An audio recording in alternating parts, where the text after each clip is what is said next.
Bismillahirrahmanirrahim. Assalamualaikum warahmatullahi wabarakatuh. Salam sejahtera, salam pertanian semuanya dan salam Ramadan pada semuanya. Okey, jadi sedar tak sedar kita sekarang ni dah berada di bulan Ramadan.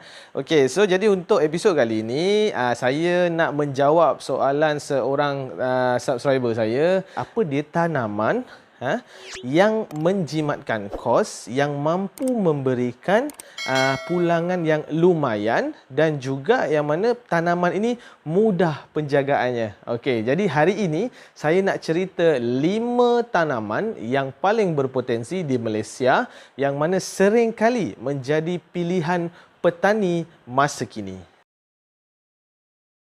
Berada di tempat kelima adalah tanaman yang berasaskan atau sistem secara fertigasi.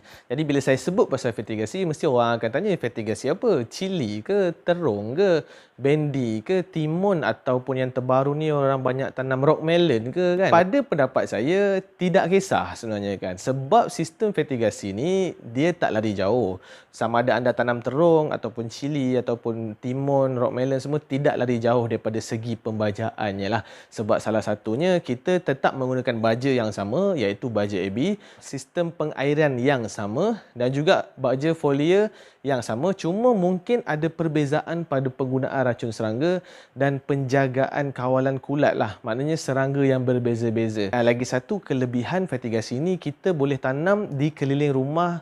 Mana tahu ada ruang yang tak guna, kita boleh tanam. Dan juga sesetengah orang dia boleh bajet berapa pendapatan yang dia akan dapat jika dia buat tanaman dari sistem fertigasi. Cuma sistem fertigasi ini kekurangannya adalah dia agak costing pada modal permulaan ya. Sebab kita nak beli polybag, kita nak beli tangki air, kita nak buat sistem pipe lagi. Kos pada racun serangga itu agak mahal lah, kebiasaannya agak mahal dan ianya memerlukan penjagaan yang penuh. Maknanya kita tak boleh nak tinggal. Kalau nak tinggal pun tak boleh nak tinggal lama.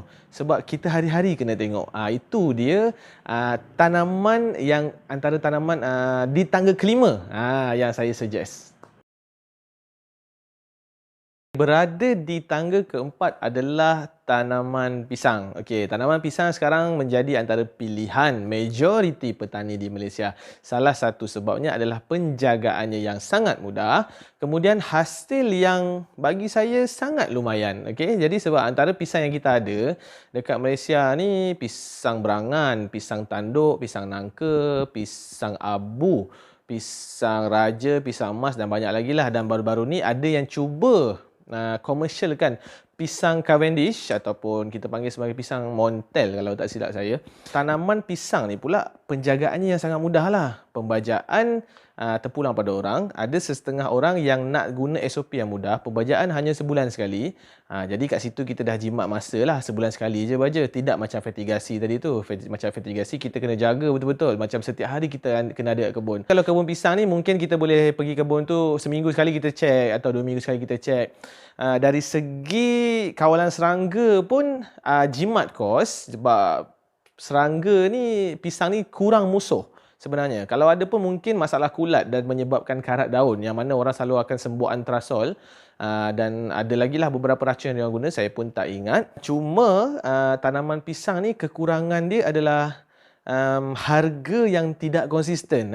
Sebagai contoh macam sekarang ni harga pisang berangan tengah jatuh teruk.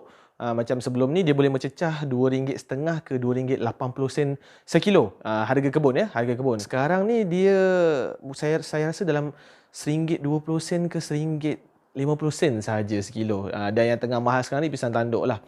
Pisang tanduk sekarang boleh sampai RM4.50 sekilo. Itu harga kebun. Okay. Satu lagi kekurangan pisang ni adalah penyakit. Penyakit. Tapi tidak semua pisang. Antara pisang yang sangat kerap diserang penyakit adalah pisang nangka dan juga pisang berangan dan pisang abu kalau tak silap saya lah. Penyakit yang paling ditakuti oleh para penanam pisang, tentu semua tahu penyakit moko yang mana nampak buah sihat tau. Kadang buah sihat, daun kuning ataupun bila kita belah buah dia dalam dia agak hitam-hitam. Jadi ini yang agak takut. Sebab tu sekarang banyak orang mula menanam pisang tanduk yang mana pisang tanduk ni agak tahan penyakit lah berbanding dengan pisang lain dan juga jarak tanam dia lebih dekat. Dan kira macam satu kebun tu kita boleh dapat banyak pokok.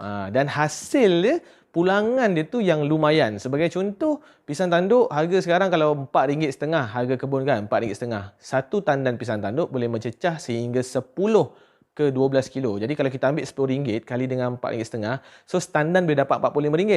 Okey, jadi bayangkan kalau satu kebun ada 1,000 pokok. Jadi RM45,000 untuk satu musim. Okey, berada di tempat ketiga, pilihan petani zaman sekarang mengikut pendapat saya adalah kelapa. Okey, kenapa kelapa?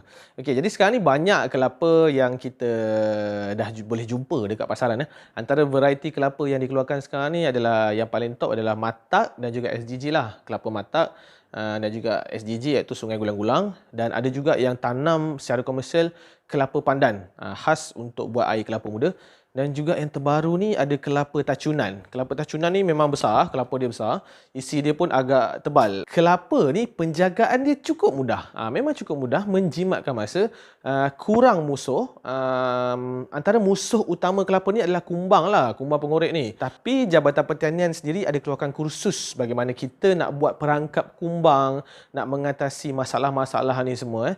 Selain hasil yang lumayan, kita boleh petik hasil kelapa ni biasanya 2 bulan sekali. Kalau kelapa tua 2 bulan sekali dia akan kait lah dan jual. Kalau di sini harga untuk kelapa tua, harga kelapa tua belum dikupas, jatuh lebih kurang dalam RM1 ke RM1.20 untuk sebiji. Jadi sepokok kelapa, satu batang pokok kelapa boleh menghasilkan kelapa tua sehingga 30 ke 50 biji. Kalau yang betul-betul subur lah. Kalau yang betul-betul subur. Sebenarnya kalau satu pokok boleh dapat dalam RM50-60 macam tu.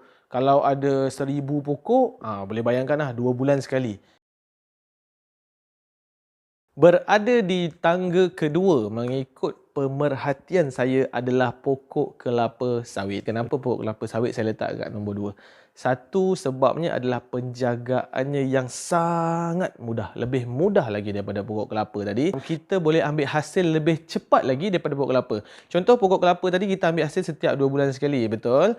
Tapi kalau kelapa sawit kita boleh ambil setiap 2 minggu sekali. Walaupun ada petani yang ambil sebulan sekali atau 3 minggu sekali, tapi tempoh buah tu 2 minggu sekali kita dah boleh ambil hasil. Salah satu lagi sebab ia menjadi pilihan petani adalah kerana sawit ini sangat sesuai ditanam di mana-mana tempat sekalipun. Dan juga duit yang segera. Yalah 2 minggu sekali kita boleh ambil hasil. Kalau macam sekarang ni harga sawit mahal tau. Sekarang ni harga dalam, kalau kat tempat saya lebih kurang 730 untuk setan.